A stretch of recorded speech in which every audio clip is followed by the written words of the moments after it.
I've read and listened to over 600 books, and the most impactful books, surprisingly, on my property journey haven't been property books. And this particular, without a shadow of a doubt, it gave me the biggest light bulb in my business and helped me do the thing that's had the biggest impact in my business. And that book is called Key Person of Influence. I read this book in 2015. Fast forward a decade, I'm now in the Alps in Italy with the author of this book on a high-level networking event. And in this video, what I'm going to do is I'm going to ask Daniel Priestley, the author, what he would be doing if he was starting out an online profile in today's world. I'm going to share with you how it's impacted me and my business exactly, and I'm going to give you some practical steps of how you can use this and implement this into growing your property business in 2025. So the funny thing is, 15 years ago, I'd never read a book cover to cover. I read my first book, and this is because I left school dyslexic. And to put this in a little bit of context, I'm 47 years old. So it took me a long while to learn to read. It took me years to get the momentum of reading, but I stuck with it. About 10 years ago, I read Key Person of Influence. And the principles from this book has given me the time and financial freedom to be able to come skiing with the author and travel around the world. Daniel, look, massive impact on my life. There's a handful of books. I've listened and read loads of books.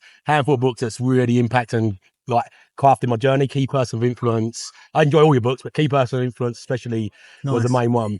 One of the things I work with people on as well is get out there, put your brand out there. And one of the biggest resistance I get at the moment is it's saturated. What's your answer to the saturation? And yeah, I'd say two answers. It is getting more saturated. More people are cottoning on to the fact that this works. There was a time 15 years ago where no one was doing it, but also the payoff wasn't as big and it wasn't as obvious a trend. Where we are now is every industry in every country is breaking down into little micro niches.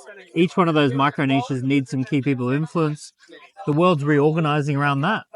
And there is plenty of opportunities to do that. But with that said, don't leave it too much longer. yeah. Someone's going to get a good jump on you. My opinion of why most people come with that excuse is it's an excuse. It's easier to pretend that it's saturated or they haven't got time than it is to admit that it's out of their comfort zone. They just don't want to do it. Yeah. I think the confidence building part is the biggest block. So what would you advise somebody starting out to build that confidence? What's the roadmap through to that? Personally, I think confidence is an after effect. So we're out here snowboarding. It's perfectly normal to not feel confident about snowboarding if you've never snowboarded. And it's perfectly normal to feel confident after 20 years of snowboarding. So I think a lot of people are expecting that confidence comes first, then you do the thing. And actually, you do the thing and then you feel confident. So ultimately, you just got to choose what it is you want and think about it from a 70, 80-year-old looking back and say, did I look back and I'm like, this is what I wish I had done? And if the answer is yes, you just have to essentially push through lack of confidence. Second thing with lack of confidence is it's often a case of environment. If you're in an environment where no one writes a book and you don't know any authors and you don't know anyone who's trying to write a book, it strikes you as a very deeply isolating thing to do to try and write a book. If you were hanging around with a group of 5 or 6 people who are all writing their book, seems like, I'd be a bit of an idiot not to write my book. So I had the experience with martial arts. You go to a martial arts school, everyone's dressed in a martial arts outfit that you wouldn't wear anywhere else. Everyone's kicking and punching each other, which you wouldn't do anywhere else. So inside the environment, it's completely normal. Confidence, expect it to come later, and get into an environment where it's just normal to be doing the thing. That's one of the biggest takeaways I took from your book, Environments Dictates Results. I constantly repeat that to people. And I read your book around 2015. I've done content for 5 years before I even started getting momentum. I've done thousands and thousands of videos that were just, but it still was doing my business on a micro niche, like the people it was reaching to I was getting business from, but it didn't start sort of getting momentum. The environment dictates results is one of the massive takeaways I got from that. And at the time, I'd done Roger Hamilton's iLab in Bali, and I was reading your book, and it was like light bulb was pinging. I was still thinking, I had loads of these fears. Do I need it? It was excuses.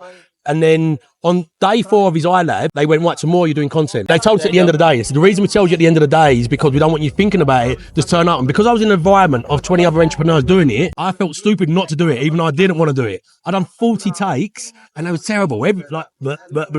Even when I recorded it, they went, yeah, just keep on practicing. But because I was in that environment, it got me started. You can see other people doing it as well. And you realize it's just part of the process. Yeah, massive. What would you be doing today? What would be your approach? This is a classic one. I've heard loads of people ask you, but what would you be doing today? If you start today, no brand, no sort of leverage on that, you just got to start a game plan from today. What was your step? I'm probably going to try and be a number 2 before I'm a number 1. So I'm going to find the person who I think is the most impressive person I possibly can work with and just try and work with them.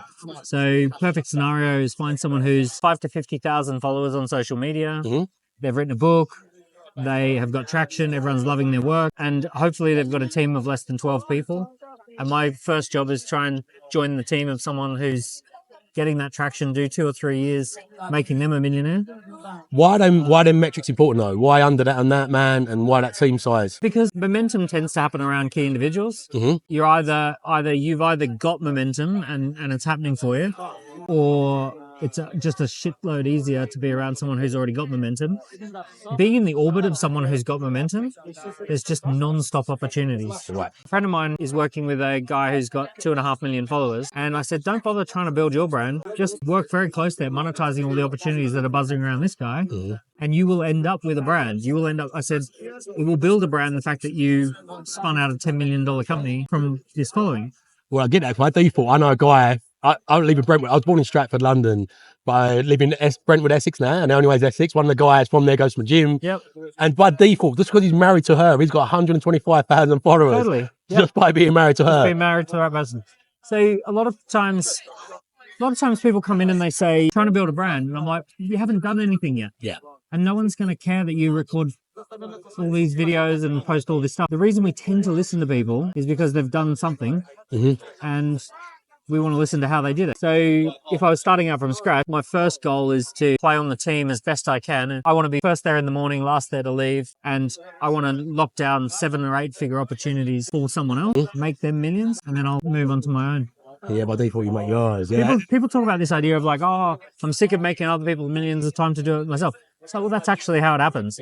Almost everyone who makes millions made millions for someone else, and then they do it for themselves. So if I was starting out, I'd be thinking about who is my safest bet that I can go make them $1 million first.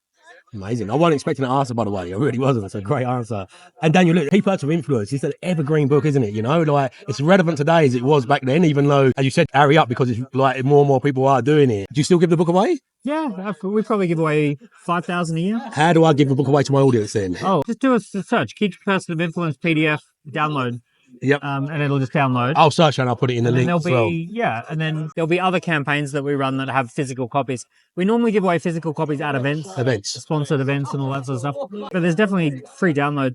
You can download it and read it. Okay, I think it's also free on Spotify as an audiobook with a normal Spotify account. Daniel, thank you very much for that, mate.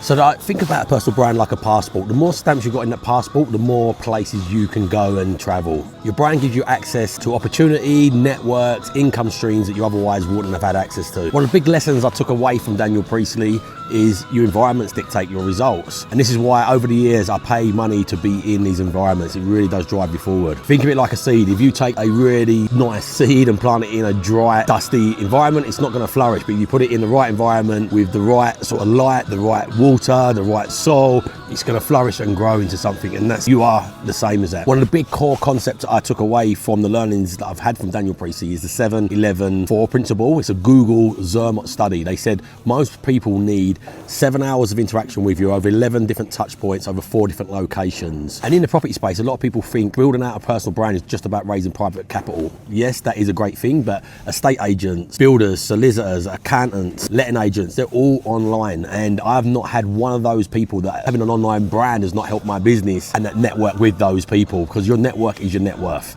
And the quicker you build out a network, the quicker you'll grow your business. And of course, being in the property game, I've raised millions of pounds, I've sold millions of pounds worth of property, and largely off the back of my online profile and brand. If you want to learn the steps of how you build an online profile and brand using the 7-11-4 strategy, watch this video next.